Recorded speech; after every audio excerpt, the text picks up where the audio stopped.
Assalamualaikum warahmatullahi wabarakatuh. Perkenalkan, nama saya Arum Maulina. Saya dari Prodi BKPI Ekstensi 2021. Saya dari kampus Inaitas Kencong.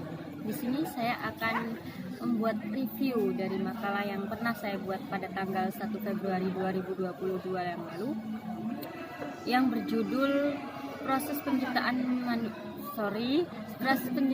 alam semesta menurut Al-Quran.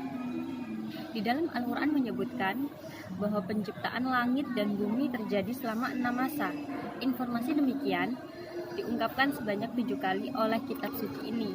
Di antaranya ayat yang menjelaskan hal ini yaitu surat Yunus ayat 10-3, yaitu sesungguhnya Tuhan kamu ialah Allah yang menciptakan langit dan bumi dalam 6 masa. Kemudian Dia bersemayam di arsy untuk mengatur segala urusan. Tiada seorang pun yang akan memberi syafaat kecuali sesudah atas izinnya. Zat yang sudah demikian itulah Allah Tuhan kamu, maka sembahlah Dia. Maka apakah kamu tidak mengambil pelajaran? Surah Yunus ayat 3. Pada permulaan ayat ini, Allah menegaskan bahwa Dialah yang menciptakan langit dan bumi dalam 6 hari atau masa.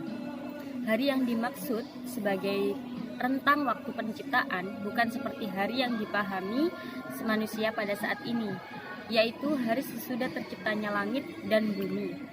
Dengan demikian, yang dimaksud dengan hari pada ayat ini adalah masa sebelum itu, hari atau masa yang disebut dalam ayat ini. Dalam tuntunan agama, hanya Allah lah yang mengetahui berapa lama. Sedangkan di dalam tafsir Depak RI menafsirkan dari surat Furqan, Al-Furqan ayat 59 yang diterjemahkan sebagai hari. Dalam surat Furqan ayat 59, yaitu yaum yang diterjemahkan sebagai hari. Tetapi dalam ayat ini bukanlah hari yang lainnya, yaitu 24 jam, tetapi yaum diartikan sebagai masa. Dalam surat Fussilat pada ayat 9 menjelaskan tentang yang dimaksud hari atau masa dalam ayat ini adalah waktu, karena hari itu karena hari dan malam tidak ada dalam ayat ini. Dalam surat As-Sajdah ayat 4 di sini menerangkan maksud 6 masa dalam ayat ini bukanlah dari masa yang dikenal seperti sekarang ini, tetapi adalah hari sebelum adanya langit dan bumi. Jadi makna yaum adalah masa dalam bentuk waktu dan terjadi sebelum adanya langit dan bumi. Adapun mengenai lamanya, seberapa sehari menurut agama hanya Allah yang mengetahui. Sebab dalam Al-Quran sendiri ada yang diterangkan bahwa sehari di sisi Allah sama dengan 1000 malam.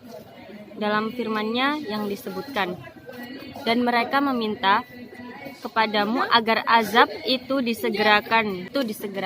Padahal Allah sesekali tidak akan menyalahi janjinya. Sesungguhnya sehari di sisi Tuhanmu adalah seperti 1000 menurut perhitunganmu. Untuk lebih jelasnya atau lebih sempurna dijelaskan pada tafsir Al-Quran, yaitu Al-A'raf pada ayat 54 yang mengambil pendapat Marconi pada tahun 2003. Penjelasan ke-6 masa terakhir tersebut sebagai berikut. Masa pertama yakni masa sejak pada dentuman besar Big Bang dari singularity sampai terpisahnya gaya gravitasi mulai memisah, namun komitmen ruang waktu yang lahir masih berwujud samar-samar, di mana energi di ruang waktu yang lahir masih berwujud samar-samar, di mana energi materi dan ruang waktu tidak jelas bedanya. Pada masa kedua, masa terbentuknya inflasi jagat raya. Namun jagat raya masih belum jelas terbentuknya. dan disebut juga sebagai cosmic shock atau subkosmos. Gaya nuklir kuat memisahkan diri dari gaya elektro lemah serta mulai terbentuknya materi-materi fundamental. Masa ketiga, masa terbentuknya initum atau inti-inti atom. Al-Quran menjelaskan proses penciptaan alam semesta dengan menjelaskan bahwa Allah menciptakan sesuatu yang padu, kemudian memisahkannya dan terjadilah ruang alam atau al-sama dan materi al-ard beserta alam semesta lainnya yang kemudian memuai. Al-Quran secara eksplisit membagi proses penciptaan alam semesta yang 6 tahapan atau periode, 2 periode penciptaan bumi, 2 periode penciptaan isi bumi, dan 2 periode penciptaan langit. Al-Quran juga menyebutkan dalam penciptaan alam dilengkapi dengan hukum-hukumnya atau sunnatullah yang tidak mengalami perubahan dan yang menyimpang.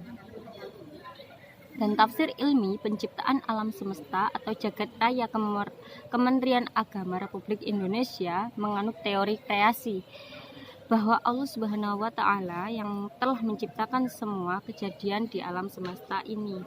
Sekian penjelasan dari saya mengenai penciptaan alam semesta menurut Al-Quran, dan apabila ada kesalahan kata saya mohon maaf yang sebesar-besarnya. Jangan lupa like, subscribe, dan komen ya teman-teman untuk menambah nilai saya. Terima kasih. Saya pamit undur diri. Wassalamualaikum warahmatullahi wabarakatuh.